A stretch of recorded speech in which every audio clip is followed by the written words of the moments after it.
Chair lays out Senate Bill 125. Chair recognizes Representative Schaffner to explain the bill.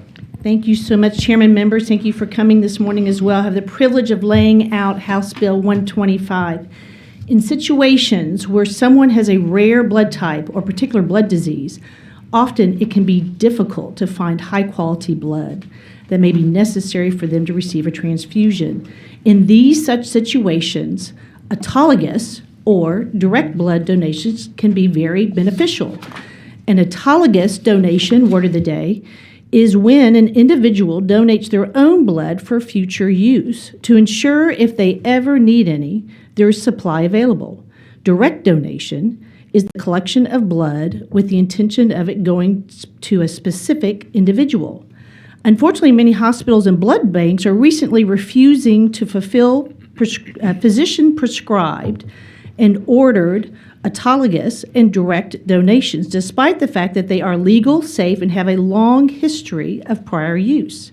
Senate Bill 125 would require blood banks to comply with a physician's order prescribing for an autologous or direct blood donation for an individual. Additionally, it requires that a hospital accept one of these donations if it is ordered by a physician for the procedure. This would give protection to the medical freedoms deserved by our constituents and allow them to receive the blood that they need. We have several witnesses, and I reserve my right to close. Thank you, Representative Schaffner. Thank you. Members, any questions for the representative on the bill at this point? Okay. Hearing none, we will move to public testimony. I want to remind everyone we do have a 2-minute time limit per individual on public testimony. Chair calls Tanya Lair, Faith Lair, Maylee Lair, and Liz James. Okay, I show you registered as Tanya Lair, testifying on behalf of yourself, and you're for Senate Bill 125. Is that correct? Yes, sir. Thank you. You may proceed.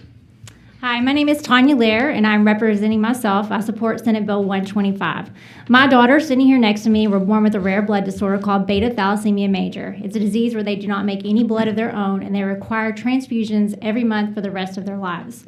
2 years ago, our lives got turned upside down. Carter Blood Care called me out of the blue and told me that our donors could no longer donate blood to our girls anymore, even though for the past 10 years they had agreed to let us do that.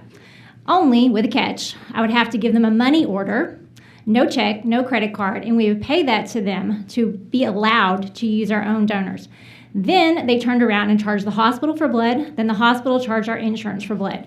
I paid Carter Blood Care over $50,000 in money orders to be allowed to donate our own blood, which should have been free. Yet they still took our donors away without any justifiable reason. There's articles being passed around that contradict all of their reasons. That's when Senate Bill 1584 was formed and passed straight through the Senate unanimously, sailed through the Public Health Committee, but then sadly never made it to the floor for a vote that night. After that night, Carter Blood Care immediately took the girls' donors away. Almost immediately after their first transfusion with anonymous blood, their health rapidly began to decline. Their pre-transfusion hemoglobins dropped to around 7. They laid around, they had no energy. Faith ended up getting weird rashes, and she had blisters all inside of her mouth, even though she had never been exposed to that particular virus ever in her life. She was lethargic, and her spunk was gone. When the girls went to school in August, one of the teachers pulled me aside and asked me what was wrong with Faith. It was heartbreaking. That's when our hero, Dr. Gamboa, who will testify later, through her persistence was able to get another hospital in the DFW area to take our girls on. The American Red Cross agreed to help us, no questions asked, for free, I might add. For the past 18 months, the girls have gotten their direct donors back, and they've absolutely thrived. It's mind-blowing to see the positive changes in them compared to 2023 in that summer. They're great, they're healthy, they're thriving. However, I will never forget 2023 when Carter Blood Care took this away from my girls. This sad memory reminds me that at any time this could happen again. I'm here today with my girls begging you to once again support this bill. As it stands, no Texan can make their own blood. Thank you. Thank you for your testimony. Chair recognizes, Faith Lair, testifying on behalf of yourself. You're for Senate Bill 125. Is that correct? Yes, sir. Thank you. You may proceed. Hi, my name is Faith Lair, and I'm here to speak for myself. I really hope you can support Senate Bill 125. You may know my story, but in case you don't, I'll share a little bit about it. I was born in China with a disease called thalassemia. I had to live in an orphanage until my parents could come and bring me home. When I first got home, I was really, really sick. Every 2 weeks, I had to go to the hospital to get blood. I still felt awful, but then we found some incredible donors who matched me exactly. I started getting blood. I started getting super fresh blood. After I started getting blood from those wonderful people, everything got better. I only had to go to the hospital every 4 weeks instead of every 2.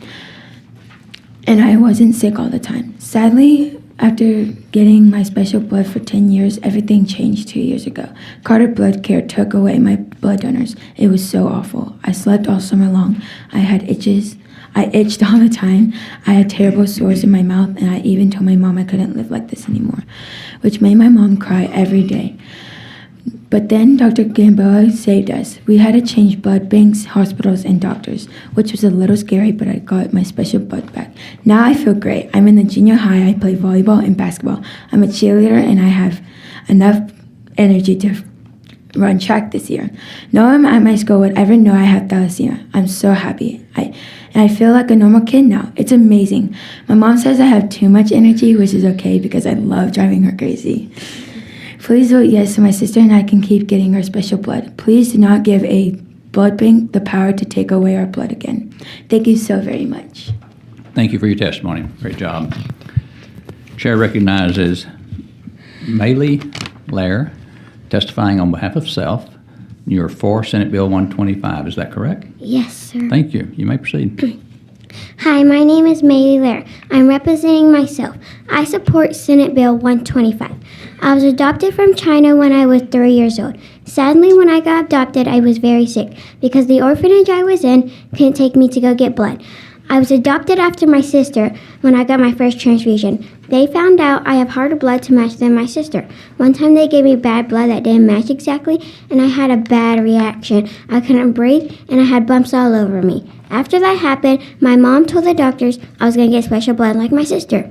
It was hard to find my special blood, but my mom finally found enough. And after that, I stopped getting sick all the time too. Life was great for a long time. When they took our donors away 2 years ago, I got super scared. Faith got super sick, and I just was too tired to do anything. All I wanted to do was sleep. I prayed and prayed every day that we would get our special blood again. Now that we have it back, we're doing great. I am on an A honor roll. This year I ended up getting moved up to Division 2 from Division 7 in just 2 months. I am now on track to moving up to a harder level. I am super excited. I competed my last competition the day before my transfusion because my blood counts were still high due to our awesome donors. I am getting my special blood back. Gymnastics would not be possible for me. I love gymnastics, but probably the best part about getting my special blood back is having the energy to annoy my family with my constant giggling and goofiness. I also talk a lot.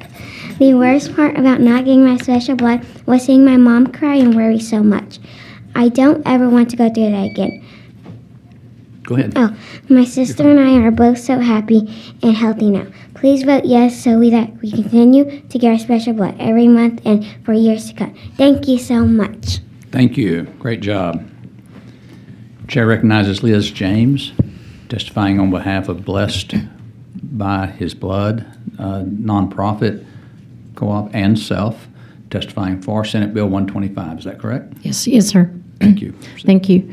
So blood is not something most people think about until they need it, and yet 1 in 70 people will require a transfusion each year. So this is no small thing, especially if you have a chronic disease like these girls have, or a condition that requires transfusions regularly, to which may include sickle cell, chronic anemia, beta thalassemia major, or transfusions due to surgery risks or cancer treatment. The right to access to directed donor blood or autologous blood donation is a fundamental aspect of medical freedom and patient autonomy. Directed donation does not occur without a medical doctor writing an order for the patient, and it is a practice outlined and approved by the FDA, and as such is legal, safe, and has a decades-long history of practice. Unfortunately, there's a growing number of situations where entities within the blood donation industry have made the business financial decision to override the doctor's order for the directed donor blood, effectively keeping the doctor from practicing medicine in the best interest of their patient. Directed donor blood is increasingly being denied by the blood industry itself, not the doctors or the hospitals. That's less of a problem. I don't think anybody would argue that blood from a chosen donor who eats in a healthy manner, takes care of themselves, and is not on any medications would be far preferable to that of someone who lives the standard American diet and lifestyle and is probably on multiple medications. With directed donor blood, in addition to healthier blood, you're also getting a peace of mind and a community gathering of people who care about you and are invested in your life.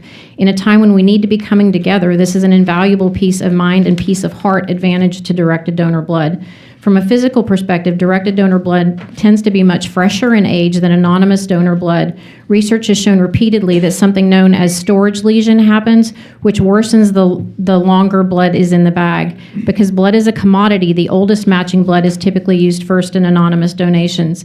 There is strong evidence, both anecdotally and scientifically, proving that the age of bag blood is inversely proportional to the decreased risk or the increased risk of death, blood clots, multiple organ dysfunction, vasopressin dysfunction, and importantly, Ms. decreased James. tissue oxygen. Thank you. Thank you for your testimony. Okay, members, any questions for this panel? Okay, thank you very much for your testimony. Chair calls William Cruz, Nicole DeSimone, B.J. Smith, and Barbara Bryant. I have William Cruz testifying on behalf of the Texas Medical Association and yourself, and you are testifying against Senate Bill 125. Is that correct? That is correct. Thank you. You may proceed. So Chair Van Dever, Vice Chair Campos, and committee members, I'm Dr. William Cruz, a blood banking and transfusion medicine board certified physician representing the Texas Medical Association. I thank you for the opportunity to respectfully testify in opposition to Senate Bill 125. First, I want to acknowledge the testimony shared by the lovely family. We deeply respect their concerns, and we share the goal of ensuring that patients receive medically necessary blood. However, as currently written, there are several legal and medical concerns. Specifically, the phrase "shall comply" on line 7 does not contemplate legal or medical exceptions. This is concerning because physicians are ethically and legally bound to practice within standard of care. Deviation from it can result in serious consequences, including administrative penalties, civil liability, and even criminal charges in certain circumstances. The bill conflicts with federal law by changing who determines donor eligibility and requires state compliance even if the federal health qualifications are not met. The shall comply mandate could place a physician in a scenario of trying to determine whether to violate state or federal law, or whether to comply with the bill or violate the standard of care. That becomes even more complicated because there are no liability protections. And even if there were and harm happened, it would be difficult to defend in court that a physician should not be held liable, even though they knowingly violated the standard of care or other conflicting laws. Lastly, we did offer compromise language to Senator Hall to address our concerns while still allowing direct blood donations, but unfortunately, none of our suggested language was accepted. Thank you for your time. Thank you. Thank you for your testimony. Chair recognizes Nicole DeSimone, Dr. Nicole, testifying on behalf of We Are Blood and Self against Senate Bill 125. Is that correct? Yes, that's correct. Thank Thank you. Just to share, I currently work at a blood center, but prior to that, I worked at UT Southwestern Hospital, so Parkland Hospital and William Clements Hospital in Dallas, Texas. And I worked there for 9 years. I'm a transfusion medicine physician where I oversaw the transfusions of thousands of patients. We ran a very robust sickle cell and thalassemia program where we performed not only simple transfusions where we administer 1 or 2 units, but actually larger volumes of blood, 8, 9, 10 units. And again, these were chronically transfused patients who required blood every 3 to 4 weeks. We followed the standard of care protocol there, requesting blood that was fresh and that had antigen-matched units, so again, meeting the needs of our patients. And working on the hospital side, we worked with our local blood center and gave this information about these schedules and these patients that were coming in, and our blood center met our needs. They always had fresh blood available for our patients who were chronically transfused. So again, those with sickle cell and thalassemia. Now being on the blood center side, I now see how all that is made and how that happens. We have very robust inventory on our shelves, hundreds and hundreds of units. We have donor databases, and we are continually testing new donors to establish what their antigen profiles may be so that we can provide blood for all Texans. I will share that here at We Are Blood, we have a special patient who has a very rare blood type. In this case, directed donation is needed because we do not have blood to match this patient. So we have partnered with all the blood centers in Texas looking for units for this one patient. She's currently pregnant and delivering soon. And there's been one donor identified in Bridgeport, Texas. And so Carter Blood Care is partnering with us to help provide blood for this patient in need. So again, we go and find blood when it's needed for all Texans. Thank you. Thank you. Chair recognizes B.J. Smith with Blood Centers of Texas testifying against Senate Bill 125. Is that correct? Yes, that is correct. Good morning. Thank you, Chairman Van Dever and Vice Chair and the rest of the committee. My name is B.J. Smith. I am the Chief Operating Officer at Carter Blood Care, and I am the Chairman of Blood Centers of Texas. Blood Centers of Texas is a group, a coalition of blood centers. It represents the majority of the blood collected in the great state of Texas and distributed in Texas. Blood Centers of Texas, we strongly oppose Senate Bill 125. Currently in Texas, we have a readily available blood supply under the current volunteer blood donor system, whereby over 99% of the blood products are collected. Less than 0.5% of the blood products collected in Texas are autologous and directed units. Senate Bill 125 would and could disrupt the balance between supply and demand by increasing medically unnecessary autologous and directed donations. Furthermore, Senate Bill 125 will increase the health care costs for hospitals and Texas patients. This bill will be burdensome and potentially jeopardize the blood safety net that transfusion-dependent patients expect to be there in their time of life-saving need. Thank you. Thank you for your testimony. Chair recognizes Dr. Barbara Bryant, CEO of Carter Blood Care, and self, testifying against Senate Bill 125. Is that correct? That's correct. Thank you. Proceed. Good morning. Thank you, Chair Van Dever, Vice Chair Campos, and the rest of the committee. My name is Dr. Barbara Bryant. I am a board-certified transfusion medicine physician, and I am the president and CEO of Carter Blood Care. As transfusion medicine physicians, we are committed to ensuring safe blood for all patients. However, directed donor blood is not safer than the voluntary blood donors that we have. They have a 2 to 7 times higher risk of infectious diseases. And the critical elements when you donate blood is to fill out a donor questionnaire and also the testing that we do. But directed donors are incentivized to donate, and they have been found to be more likely to not be truthful on that donor questionnaire. Now, we do test all blood for infectious diseases, but there are window periods for each infectious disease. HIV and hepatitis C, 10 days, hepatitis B up to 24 days. So it's possible for a donor to be infected with these viruses and not test positive. That's where this donor questionnaire becomes very, very important because we're evaluating the risk. So if a donor is incentivized to donate, they may not be truthful. And this is why you see an increased risk of directed donor blood. I want to address the need for fresh blood for these special patients. As Dr. DeSimone said, we transfuse many, many patients that are transfusion dependent or on sickle cell patients, thalassemia patients, cancer patients. And we at Carter Blood Care have over 200 units on our shelf right now that are extended antigen matched. They've all been typed. These 200 units, 80% of them are, they're all less than 14 days old, and 80% of them are less than 7 days old. So providing antigen negative blood that is fresh is not an issue. We have that. So we want all patients to receive the safest blood possible. Thank you. Thank you for your testimony. I know we have some questions, but Dr. Bryant, I wanted to ask you I guess, accusations, allegations, whatever that we heard earlier. What is the response? It would hurt the what? I'm sorry. What is your response to that? I mean, it Wait. sounds pretty bad, to be honest with you. Wait, I missed what you said, that it would hurt our... The allegations. The allegations that we heard earlier of how Carter Blood, was allowing these young ladies to receive the blood, and then all of a sudden Carter Blood stopped that. Okay, I'll address that. Okay, Yes, I'd be can happy you to. address that? Yes, absolutely, I can. So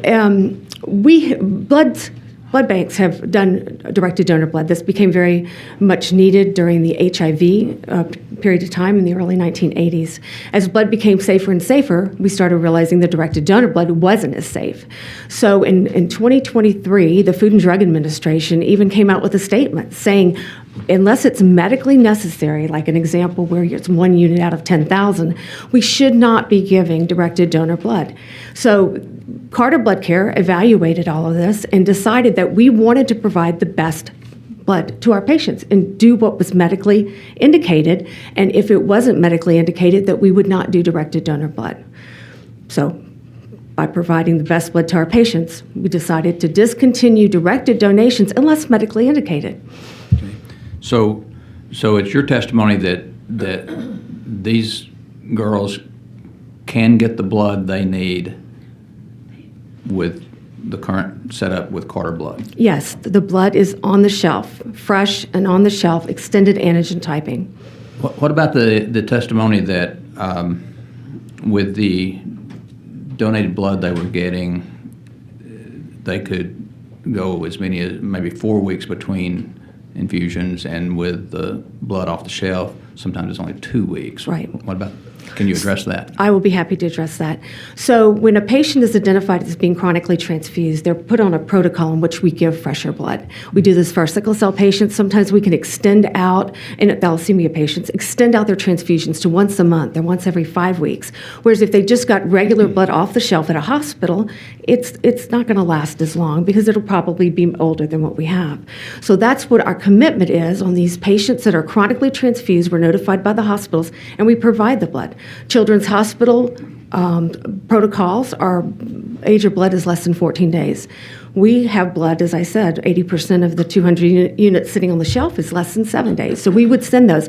It's best for a patient that's chronically transfused to get as fresh blood as possible, so it delays having to be redone more frequently.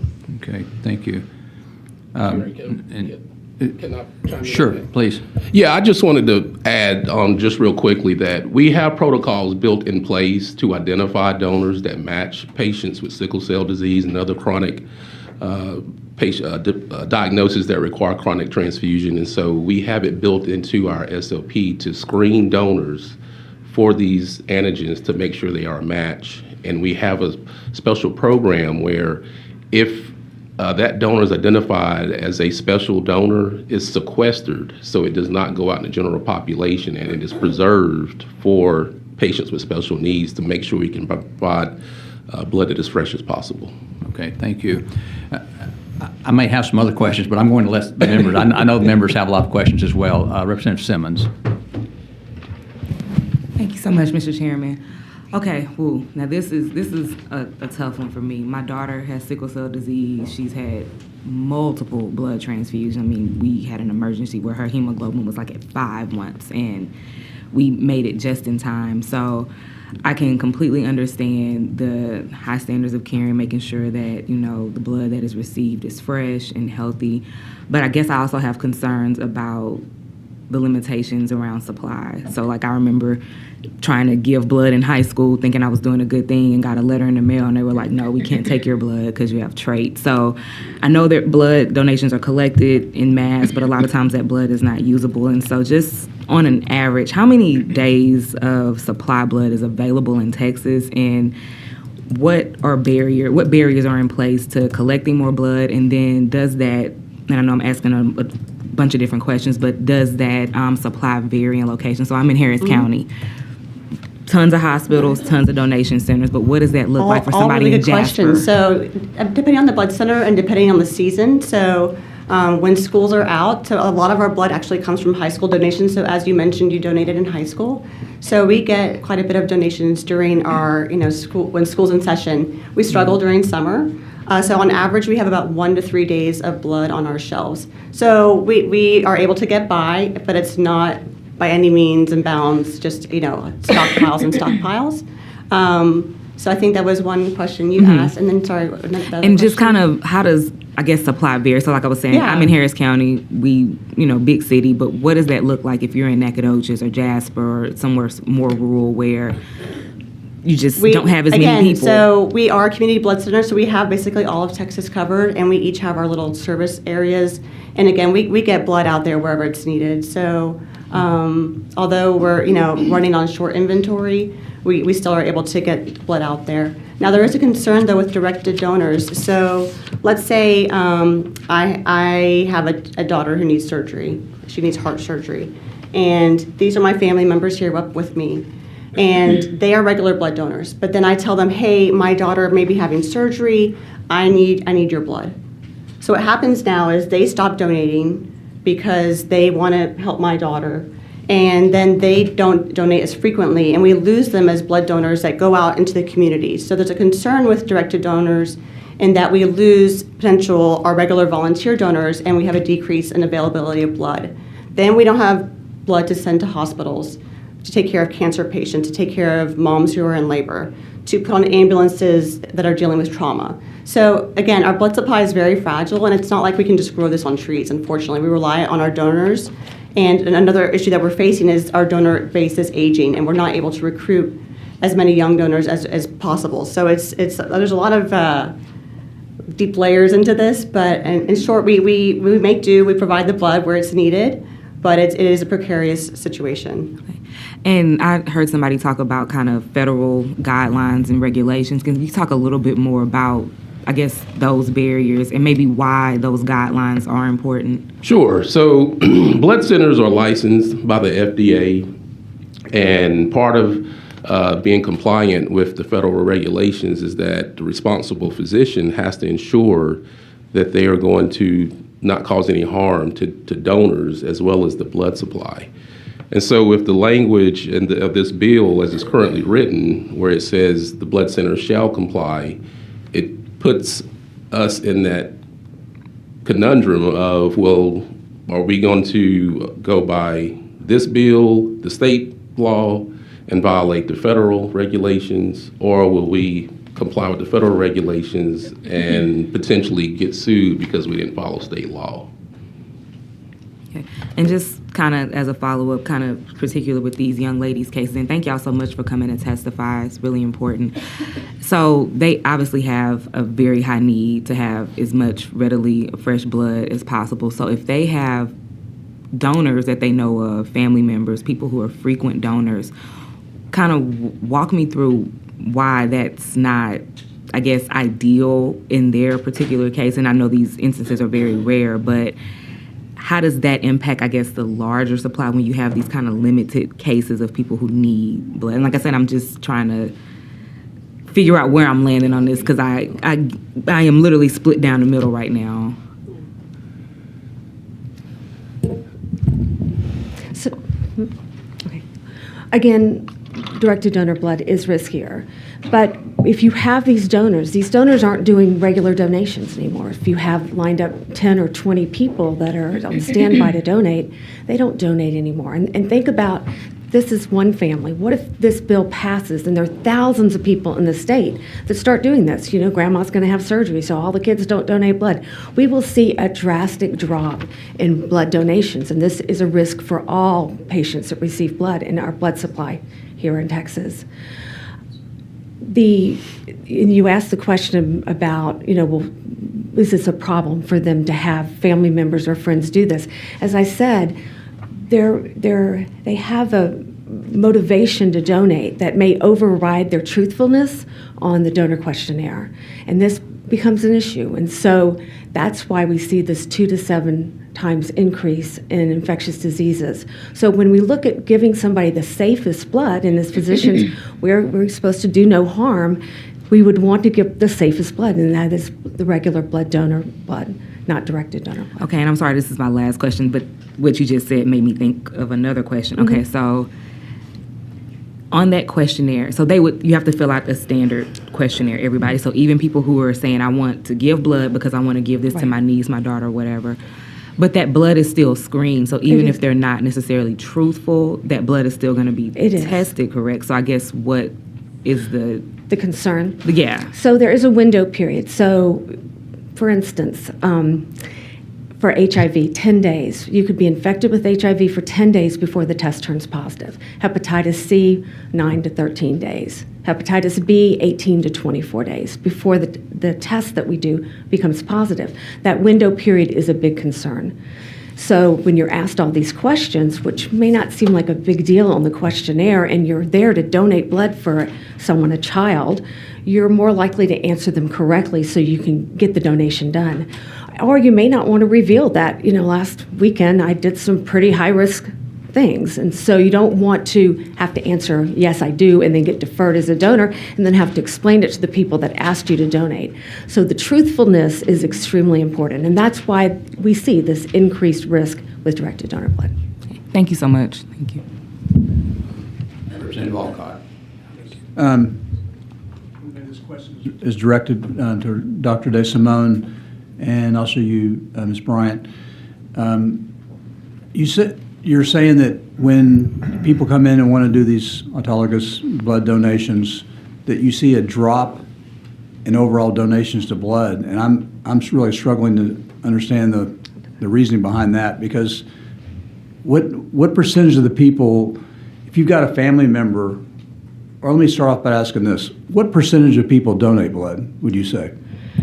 It's really in the general population, it's really what percentage sad. of people actually donate blood? It's really sad, 3%. 3% of people donate blood. In the United States, only 3% of eligible people donate blood. Okay. And that's so really let's just say this gentleman over here, he's got a grandmother that needs a donation. What are the chances that he's donating blood?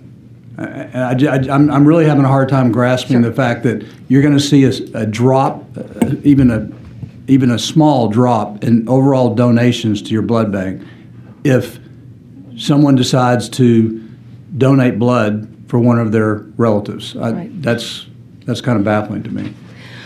I've actually reviewed the data, and I've reviewed what we have at Carter Blood Care. I did 10 years looking back about donors who were regular blood donors and became directed donor blood donors. They did not return back to regular donation because they're kind of on standby.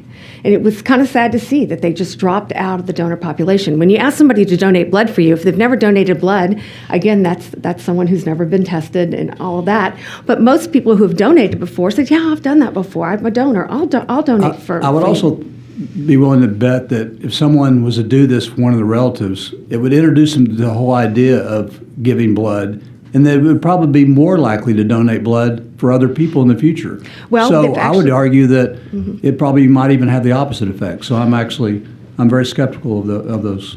Well, studies have been done because we had actually hoped that that was true, that people who donate directed donor blood that become regular blood donors. They Yeah. don't. They don't. There's been no evidence that they actually start donating blood regularly. Mr. Smith, could you repeat? It's been a little bit since you testified. Can you tell me the reasons again why you're against this? One is that we have concerns, precisely what we're talking about as far as availability, that if this bill passes and the mind shift of the general public is that, well, I'm going to sequester my donation and hold off on donating so that I can donate for someone else who's in need versus we're donating for the general population. If that were to cascade and grow throughout the state of Texas, it would have an impact on the availability of the blood supply in the state of Texas.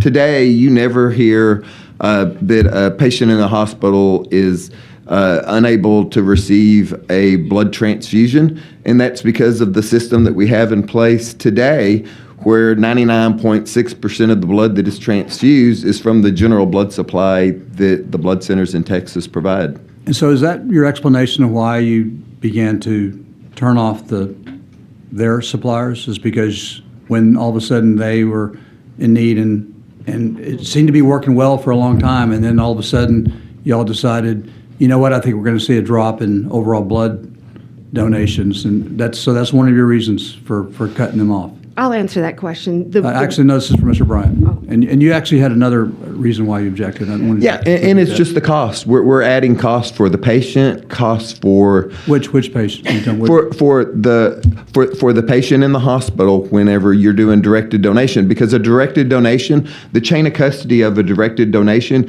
is vastly different than the general blood supply. Do the you general use barcodes? I mean, some yes, kind of barcodes? yes, it is barcoded. Okay, so But why does that? because the chain of custody is different. The chain of custody for the general blood supply, it is manufactured, it is labeled and distributed in batches.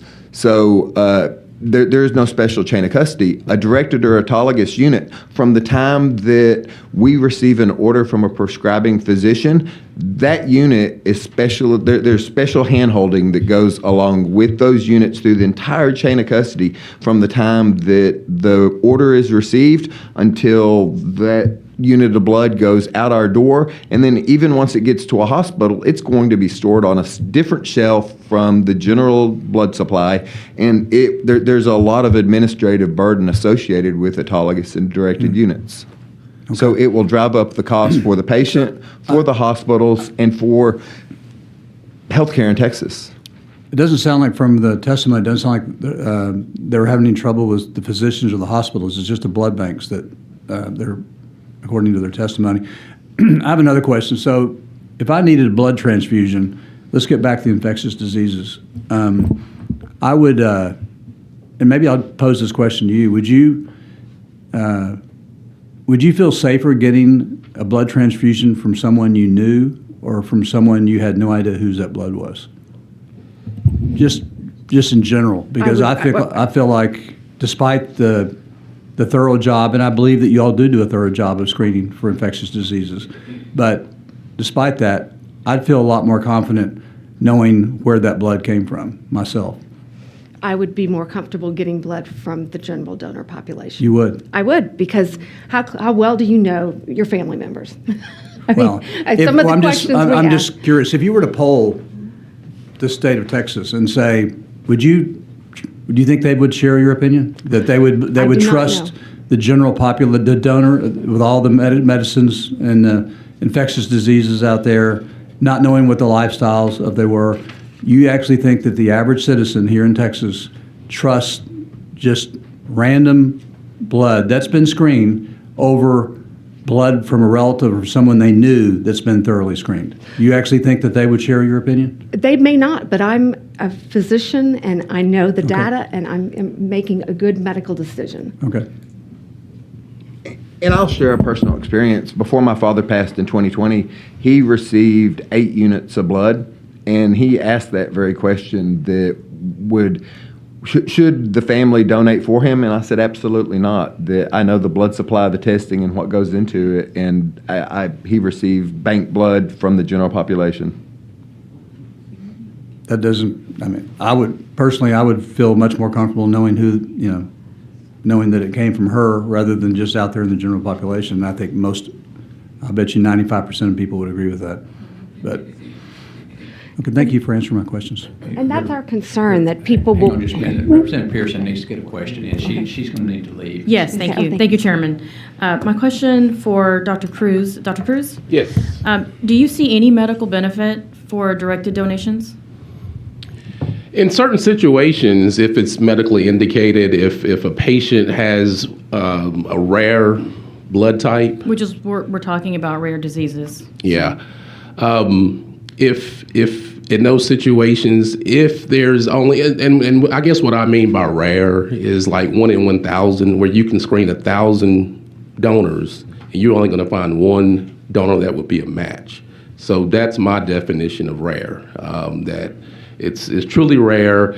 And another thing, just to toss in real quick, at Carter Blood Care, it's part of a national network called the Association of Rare Donor Program. And so sometimes it's so rare that there may only be one donor in this country that is compatible with that patient, or we have to import it from another country. So in those situations, it's truly a directed donation is the best option for that because you can't use bank blood. Okay, thank you. And then for Ms. Bryant, you also screen directed donations, correct? We screen them just as we screen all blood bank units, donated units. Your testimony implied that if incentivized, the directed donors would lie on their questionnaire. They may. You don't think that the general population could lie on their questionnaire? They're coming in to donate. They're, if they get rejected or told come back in 3 months or 6 months or you can't ever donate again, they don't have to go back and tell somebody. I was just couldn't curious donate on for why you. you were demonizing the directed donors versus everybody well, else. I'm just reporting the statistics on the higher rate of infectious disease markers in directed donor units. Yeah, but you specifically pointed out the directed donors. Absolutely. That's in Okay. directed donors. That's where the study was done. But you still screen the directed donations. We do, but there's that window period. Okay, Once thank you. again, that they would test negative. And that's where the increase 2 to 7 times. Okay, thank you. Okay, Representative Got my pen. Representative Frank. Just follow up on that, on the infection, or the, I guess, bad blood donations. Is that compared to all donors or to new donors? Because I would think in most of these cases, you're talking brand-new first-time donors. So you're talking 3% of people are donating, right? A lot of those are long-time donors. I'm assuming you've already screened them at 20 days, or so you know those are safe. What if you compare, what are the stats, new donors versus directed donors? The new donors to yours versus directed donors? Any new donor has a higher risk because they've never been tested Right, before. and so what I'm asking is the new donors compared to the directed donors. What is the risk? It is less than the directed donors. Okay, would you mind do you have those stats, or where would I look those up? Or is this, I can provide that for you. The incidence of first-time donors having positive testing, is that what you're asking? First-time donors have positive testing? problem with it versus, It would depend on the population that you're screening and where you're screening and. where would I find that? Is that internal documents, or is that? Yes, it's documented. Do you Okay, have? because TMA, I wanted to ask a question. Yeah. It's a reference to number 2 on the back there. So directed full- donations are, oh yeah, here it is. I've got this right here. Would you like me to hand this to you?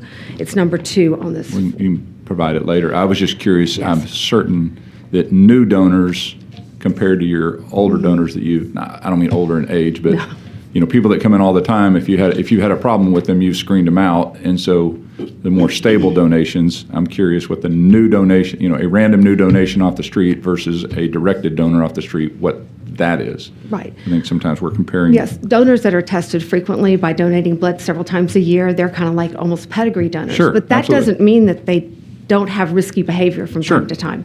And so they may have to delay a donation for 3 months because of some risky behavior that they did. And that's where we would pick that up on that questionnaire. Okay. And then TMA, and I'm sorry I didn't call your name, but we're going quick. That's fine. You knew your doctor. What were the requested changes that you said weren't considered? Because y'all are against this, but I would assume in certain cases you think it's a good idea. So what were the requested changes? Because I'm assuming with those requested changes, would y'all be in favor of the bill? Yeah, I mean, I can read what was offered to. I would prefer just a quick overview and then provide that documentation to the bill author. And it was to make a reasonable effort to comply instead of shall comply.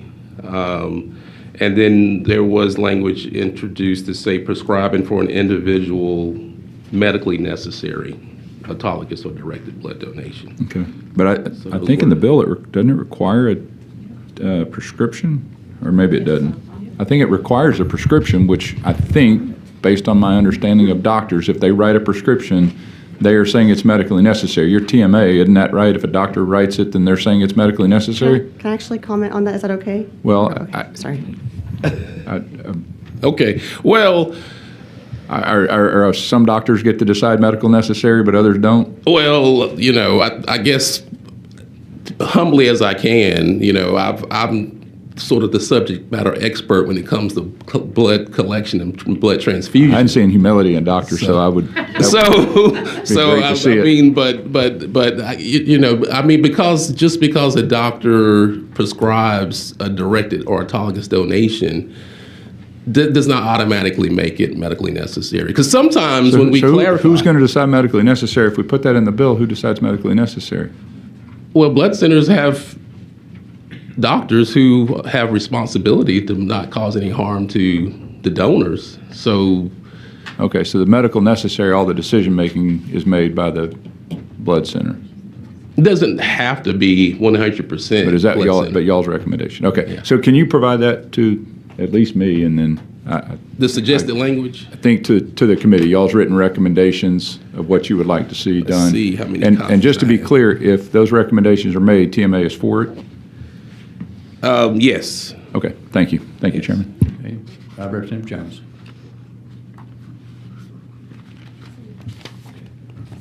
So, I too am torn. I too am torn because I see both sides. I used to give blood till I learned I was anemic, which has caused me a whole bunch of problems that I won't go into. And so I got taken out of the pool. I was giving, I don't know, just because I thought it was the right thing to do. When I gave a long time ago, because I haven't given blood in a long time just because I'm anemic, they didn't charge me for the blood. I just went in and they would have blood donation drives at my university. I would do it. So for the most part, are you getting the blood for free? Like, you're not charging people for their blood. Is that accurate? We don't charge to donate blood. In directed donor situations, however. Hold on. I'm Do we trying to charge get the through this. hospitals for No, blood? no. I'm going to get to a point. If you just answer I'm a trial lawyer in my day job. Okay. So I may ask leading questions to get you just to answer my question. Yes, I will. And generally, Go they're for like it. yes or no. Yeah, and I'll do we'll yes just or get no. there quicker. Okay. So when I go to give blood, I'm not charged. I give it to you free. That's correct. And so you guys have blood that you just got for free. Right. I'm presuming there's a cost to maintain the blood and preserve the blood, correct? Yes. Yes? Okay. So who pays that cost? The blood center? We spend the money to test it, the bags, the people that are collecting it, all the testing that's done. And that is then put into the price of the unit that is then what we charge the hospital when they get the unit of blood. So you pay, I don't know, the cost of doing business, and then when you deliver the blood, so the hospitals are paying you for the blood. Right. All right, so because I was trying to figure out the first testimony that we heard from the family was that they then got charged by the insurance, but you can't. Somebody's got to pay for the collection, the maintenance, to get it where it needs to get. So okay, so I understand that Yes. now. When I oftentimes, and I see this a lot here, we will pass laws based on the worst thing that happened or the rarest thing that happened, which is a struggle for me as a lawyer because the grandmother that raised me primarily taught me that it's the good of all, and I could tell you a story about it, but I won't.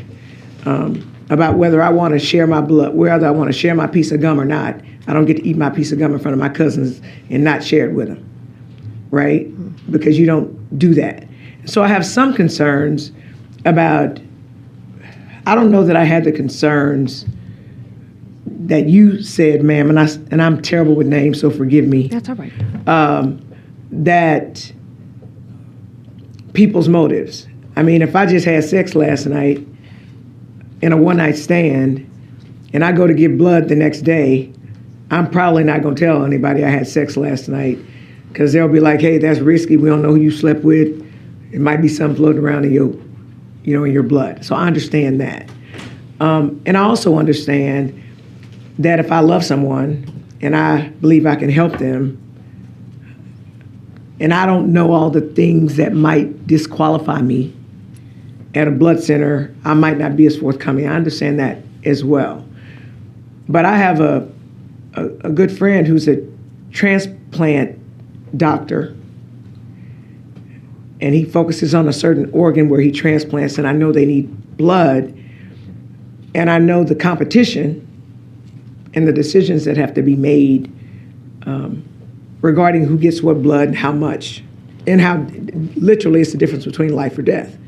So then for me, the question is blood more important to go to somebody who's having an emergency crisis and is having emergency surgery, or somebody who needs blood once a month, right? In a vacuum, it's easy to make that decision, but with the totality of circumstances, what's more crucial? So then then who gets to decide what's the most important when the lack of getting the blood literally could be the difference between life and death for somebody? So who gets to decide who dies, or who gets to decide who doesn't get whatever? That's a concern of mine I'm struggling with, and I'm trying to get there. The next thing I have as a lawyer, if I have conflicting state and federal law, and I've got my Hippocratic oath, I have a sister who's a physician, who do I pick? Where am I going to get in trouble? What poison am I going to pick? Which is why I think that federal and state law should be consistent with each other. And so I think I heard somebody say, and one of you can answer it if you know the answer, in order for you to engage in the business that you're doing, which is collecting blood, you have to be qualified or licensed by federal regulations. Is that an accurate? Yes, it is, and we're Okay. inspected frequently. And so in order for you to be licensed to collect blood and dole it out, you've got to follow their rules. We do. So am I right to assume that if you don't follow their rules, that your licensure can be yanked, Yes, that's or correct. you can be sued? Yes. And so if a state law conflicts with that, then you literally have to make a decision. Do I follow this state law because it says shall, or do I follow this federal regulatory rule which allows me to do this? So if I follow the state law and I'm good with them, all the people that I could potentially help as a facility no longer Right. can get my help That's right. because my license is gone, which will necessarily decrease the blood supply. So this is super complicated, It is. right? It's super complicated, and like, who plays God? And I just remember something my grandmother said to me when I was younger. If somebody says shall, well, like, it's always or never, right? That's almost never the right answer, like even on standardized tests.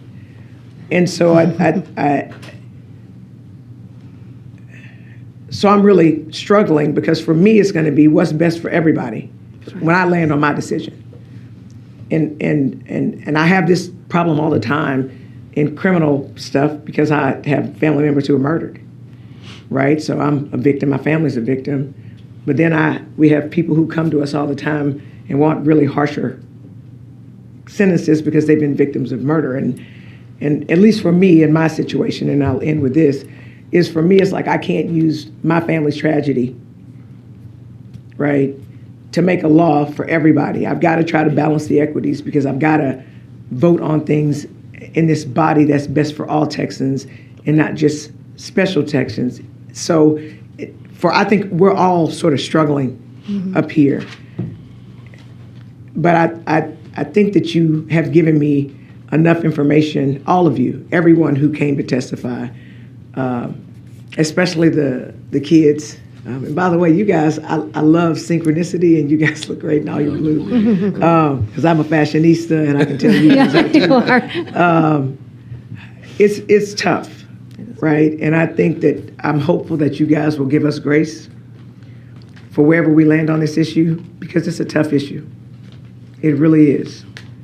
Thank you. Thank you. Thank you. Representative Simmons, did you have additional questions? Just was to follow up on Rep. Frank's question about, just have these concerns that y'all have been communicated to the bill author, and is there any, I guess, what would be the happy medium? Because like I said, I understand both sides, and I'm reading, something from the NIH about donor behavior and the concerns that you shared about people not being forthcoming on forms, but again, I also think about just, yes, there are a lot of associated risks when people are not forthcoming on forms, but I also understand that y'all do a great job of screening for, infectious diseases, and just generally just the concern about the supply. Even think about some of what Rep. Jones just mentioned about, how do you make that call when there's limited supply? Think about a number of factors, right? Like just, issues in the medical industry where, Black folks are not always treated as well. Certain diseases require way more attention. Again, these young ladies who have a very rare circumstance where they need access to as much fresh blood as possible. And so just thinking about, okay, we have all of these, in some ways, conflicting issues. How do we get to somewhere where we're making good decisions that are keeping people safe, but also not impeding someone's ability to make the best medical care decisions for themselves? So just have any of these conversations happen with the person who brought this bill forward, because in my assumption, when I file bills, it's to help people. And so I know that this was done with an abundance of concern about this particular issue that has probably come up from their constituents. So in speaking with the TMA staff who I'm working with, my understanding is that the language that I provide, I didn't have enough copies for everyone, but the language that was offered to Senator Hall, it was, from my understanding, just rejected. And I guess Senator Hall just doesn't really want the blood center physician to have the ability to weigh in on that decision, is my understanding. So that's, yeah, go ahead. Can I just add and address, I guess, sort of House Representatives? I'm sorry, I don't know how to address you all. But in regards to the sort of discussion about who gets to decide, and if a physician is ordering this and basically saying this is needed for my patient, how do we resolve that sort of, if a blood center physician says no? I just want to share that in experience, when we did have directed donor program running, we did make phone calls to the ordering physicians. We found that physicians were essentially patients were doctor shopping to find somebody who would just write a prescription. In some cases, they were relatives, so they were, I'm not really taking care of this, it's just my aunt who asked me to write this for them. So with all due respect to, again, we are trained in transfusion medicine. I'm not performing heart surgeries. You don't want me doing your heart surgery or your friends. So this is what we do. This is what we've trained and understand and are here to really weigh in on, and ensuring, again, that patients get the safest blood possible. So I just want to share those anecdotes in regards to, we have seen doctor shopping, so it is a little bit of a concern. Representative Frank. Well, I was just going to comment. I mean, you mentioned that Hall didn't want to take suggestions. I mean, this, honestly, y'all's suggestions completely guts the bill. It basically does, I mean, you might as well not have a bill. So, I mean, to pretend that he's not listening, this is not a middle ground at all. Right. Would you acknowledge that? This basically says you don't have to do anything. Right. Well, okay, so, but your testimony was like, oh, but Hall just won't negotiate. Well, that's not a negotiation, so please do better. I'm not saying you have to come up with something else, but don't act like this was an honest attempt to negotiate. Representative Jones. I think you may have hit on it, ma'am. Again, I'm terrible with names. Don't hold it against me. As I've moved up in life, I'm not in a deluxe apartment in the sky yet, but I do now have. Y'all got it? Did you figure it out? Okay. The Jeffersons. Okay. My last name is not Jefferson, but as I've moved up. I have access to people, I have access to professionals, whereas when I grew up and I was younger, we barely got to the doctor or to the dentist. And now I literally, if I needed to, if I'm a person who doesn't have access or connections, if I get sick over the weekend, my choice is to go to the emergency room where I know it's more expensive, or call one of my friends who are doctors. I mean, I have a sister who's a physician, and I can get access to health care and prescriptions on weekends when most people cannot, at least not at a reasonable cost. And before the advent of telemedicine, where you can sometimes call and reach your physicians over the weekend, I could call my friends and be like, hey, my head hurts, or I got a stuffy nose, and I'm clogged up, and I'm coughing, and my throat is scratchy. Can you write me a prescription? And I mean, I could do that. I mean, I've just seen that as I've moved up, and so I certainly understand that people who have more access to health care, by whatever means, are more likely to get prescriptions, which goes to medical necessariness, if that's a word. If it's not, I just made it up. So I understand why there need to be protocols to try to control for the ways that things can be manipulated if you have access to certain things. And also, I think that as we sit across this dais, and I think every Texan deserves representation, and everyone in this body, we don't all need to be doctors, we don't all need to be lawyers, we don't all need to be veterinarians, we could be regular people, right? Because people in Texas come from different walks of life. But I think that with our collective expertise, lived experiences, we can. And I can tell you that when it comes to laws, I think of things differently than my colleagues who are not lawyers, because I was trained to worry about unintended consequences and ways that things could be manipulated and try to control for that. So again, this gets me back when Rep. Simmons asked, well, what's the happy median? I think that if the statistics show certain things that people lie or people don't want to engage in risky behavior, blah, blah, blah, at least for me, I'm going to try to defer to the experts and help guide me in where I land with, the personal and professional experiences I have. But again, thank you all for coming. Who knew this was a problem? Until you came and let us know it's a problem. So I'll do the best I can with the information I have, and I'll try to land in the best place that I believe to be for Texans. Thank you. Thank you. Members, all right, thank you for your testimony. Thank you. Chair calls Gloria Danielle Gamboa. Dr. Gloria Danielle Gamboa. I show you registered as Dr. Gloria Danielle Gamboa, testifying on behalf of yourself, and you are for Senate Bill 125, is that correct? Yes, Okay, you may proceed. I am Dr. Gloria Danielle Gamboa and member of TMA. I represent myself and I support Senate Bill 125. For years, you have opened your veins for the Wadley, now Carter Blood Bank. What have you gotten in return? Secrecy, incompetence, greed, disease. That is the opening statement of D Magazine's expose about Carter Blood Care.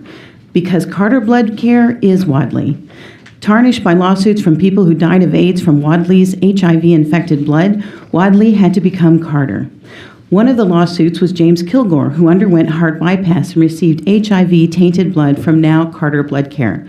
Basically, the blood bank didn't test the blood using the tests that the government had just received them because they wanted to use those tests instead to research a potential $50 million product. Blood banks make big money from research. Most people do not want to give blood to help a center develop patentable, profitable research products. Quote, trading on prestigious name, answerable to no one. This corporation has taken profits from blood and built a personal kingdom, a medical fiefdom. End quotes. I went to Baylor College of Medicine in Houston from 91 to 95. I saw one person with hemophilia and she was dying of AIDS. I saw only a handful of sickle cell patients. So many people died of AIDS from the blood supply in the 80s that they weren't alive to be patients in the 90s. You think this can't happen again, but it can. No one can test for the unknown. Fast forward to 23, these two girls with thalassemia major, which means they do not make blood, were thriving from receiving blood every single month from their direct donor pool. This includes my sister-in-law, who brings my brother, a non-donor, that adds to the blood supply. These people answer the same questionnaires as every other donors. Without notice, Carter stopped the direct donor program and still cannot give a straight answer. So this company with no direct patient-doctor relationship ignored the orders of these doctors. Dr. Gamboa, thank you for your testimony. Okay. Chair recognizes Michelle Evans, testifying on behalf of Texans for Vaccine Choice and yourself, and you're for Senate Bill 125. Is that correct? That is correct. Thank you. Thank you. Good morning, Chairman Van Dever, Vice Chair Campos, committee members. I'm here on behalf of myself and TFVC to testify for SB 125, and I want to express my sincere gratitude to Representative Schaffner and her staff for listening to the stories of of the families who would be immediately and positively impacted by this legislation. Fundamentally, this bill allows Texans to continue to exercise medical liberty by permitting patients to designate themselves or another known individual as a blood donor for emergency or scheduled transfusions. It's important to note that this would be under a physician's order, and the previous witnesses have given no data to substantiate the claim that this individualized decision would affect the cost for patients. And when their CEO reportedly earns nearly $1 million per year, that argument seems particularly disingenuous. Directed and autologous blood donations are generally recognized as safe options for patients who might otherwise refuse these procedures completely. One of the most common questions we at TFVC get from the public is whether there are plans to allow or create specific blood banks that exclusively accept blood from donors who are confirmed to have declined specific experimental medical products. As more and more Texans grow to mistrust procedures that have been mandated or thrust upon them, they cherish the option to avoid these pharmaceuticals entirely, particularly in the absence of robust data confirming that this concern is irrational. SB 125 allows patients to have agency over their medical care by giving them knowledge and comfort as to the source of the blood donation when undergoing transfusion. For this reason, we at TFVC fully support the bill's swift and favorable passage. Thank you. Thank you. Members, questions for this panel? Representative Jones. Dr. Gamboa, you were talking, you look like you were chomping at the bit to say more. So I prefer more information rather than less. So is this bill, are you saying that all blood donation centers are like Carter, or this is just a Carter problem? In the Senate testimony, Austin Blood Bank was there against the bill. The reason why they were there is they wanted to preserve the right so that at a whim they could shut off their direct donor program, because they still do direct donors. Most of the state of Texas does direct donors. Carter stands, I don't know if they stand unique, but they wiped out direct donors for 100% of all children in the wide DFW area and for most adults. At a whim. I mean, you heard the reasons. No reasons. A questionnaire. Everybody fills out the questionnaire. There is no reason. They wanted to do it. It's a profit motive company. It's a nonprofit that makes a lot of money. So two things pop to my mind about what I've heard. I'm certain the world has heard of Henrietta Lacks. Yes. Right? Oh, yeah. And the Gila. And how her special, I don't know, blood cells developed cures for a gajillion things, right? So as black people, we're used to being guinea pigs for science with no knowledge in advance. Mm-hmm. So on the one hand, it's sort of smelling of that, right? And I thank you for making me aware, or us aware, that Carter used to be something else. And I trust and believe I'm going to go do research on what you said, right? Because I think that everybody here has various motivations for being here. And I'm not saying that the motivations are nefarious. So I certainly need to look into that. So at least for me, I need to figure out if passing a bill, because there's one bad actor, and I have not landed that Carter's bad. I'm just telling you, I've heard information that makes me want to go snoop some more. And I'm good at that. If one bad actor, just for purposes of this discussion right now, if we say that, if that is enough to make a whole new law about it, right? But I want to ask you, Dr. Gamboa, Do you, I know that the what's your last names? Lair, the Lair family said that they had to, I guess the cost was passed off to their, to the hospital, and I guess they got billed on their insurance.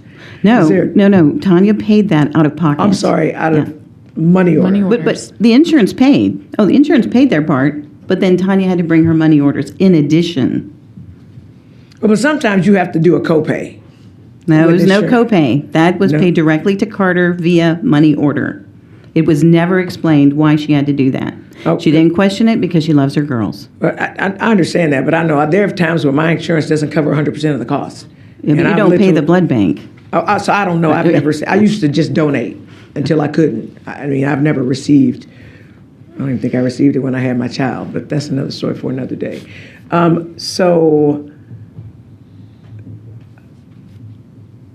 Do you have problems with the protocols that blood banks have? Like, 'cause what kind of medicine do you practice? I do family medicine. And so, do you know what their protocols are for blood donation? Do you? Yes, I was trained in the hospital, and I worked in the hospital for many years before I had my family. And basically, most cases in the in Texas are emergent, and you basically type and cross. And transfuse this patient. And they do a good job. We had blood. Okay, we did have blood. But in this case, it's very, very important that these girls receive very fresh blood. It shouldn't be sitting anywhere for 7, 10 plus days. Plus, what they said was not true. These girls get units that are about to expire, and that is super bad because they collect iron. Both these girls take a very dangerous medicine to chelate iron out of their blood supply, and that's why these direct donor pools are so very vital. Carter knows this literature. We have centers for two main centers for thalassemia major in the United States. They can tap into that data. That it's very important that these children get very fresh blood. They couldn't do what they do without fresh blood, and yet they cut them off. And you can see they're all going to show up in force and argue, And I've got one. not really have an argument. And I've got one quick question. This will be it. You said Carter used to be. What's the name Wadley. of that company? Wadley Blood Bank. WADLEY? Yeah, yes, LEY. Okay, thank you. Can I just say, two things can be true. This could be motivated by the actions of one quote unquote bad actor, and it could also benefit many people outside of just the handful that were impacted by the bad actor. So, I mean, sometimes we have legislation such as the IV clinic bill that just passed through the House that comes to us from one very tragic story, but the legislation could benefit many, many people, potentially. And protect. We need protection. This corporation makes $131 million a year. There's nothing standing, but there's no way I can tell him as a doctor, hey, you know what? You don't have this relationship. You don't get to decide these things for these girls. We did. Tanya called the former CEO of Carter and spoke with him. He actually gave her incorrect medical advice, and so we tried to fight them on a local basis. We have no protection without you guys. Okay. Members, Representative Simmons. So, thank you, Mr. Chairman. Okay, so just kind of, I know we're getting like into the weeds of it. So, outside of Carter Blood Bank, you said that there are other blood centers that do offer this direct donor. Is there access where they live currently? And what does that relationship look like once you say, okay, look, I'm not dealing with you anymore?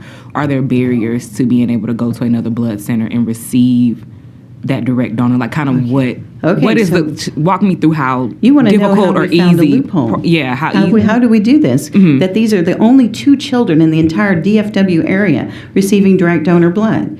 And so, I forgot the first part of your question, but to answer the second part, I called so many people, and I finally talked to the director of the blood bank in Hunt County Hospital. That's how small, and they did not have a program of direct donation, and she recognized the need for these girls that need this blood, and she made one in 2 months. That's how hard this bill is. Teeny tiny Hunt County Hospital made it, and she got a contract with Red Cross, and Red Cross is now delivering their direct donor blood.